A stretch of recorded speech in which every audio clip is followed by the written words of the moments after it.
Cadets from Mindanao dominate the top 10 graduates of the Philippine National Police Academy Masidlak Class of 2017. Makdum Enka, a Muslim from Cotabato, leads the latest batch of graduates. He will be joining the police force. Kahit saan po tayo galing, ang PNP po ay tinuruan kami para makapagsilbi at makapaglingkod sa bayan ng tapat at buong puso.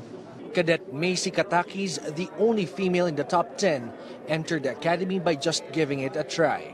She also took the entrance examination as she accompanied her younger brother.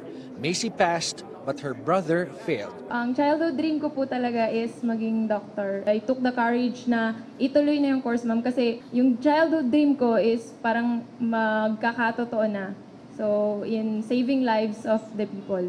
PNP Chief Ronald De La Rosa advises the 144 graduates not to be choosy on their future assignments.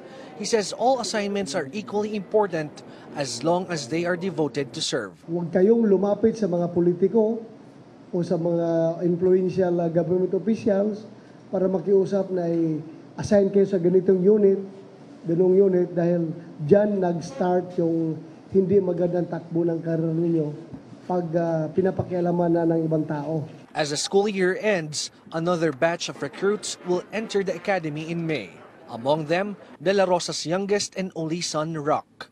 The PNP chief expresses concern over his son entering the academy. Proud, pero bilang ama, kinakabahan din.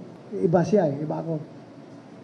Ako, anak ako ng tricycle driver. Kahit nababagsakan mo ako ng shock put sa tiyan ko, hindi ako uwi ng Davao. Pero siya, anak siya ng PNP.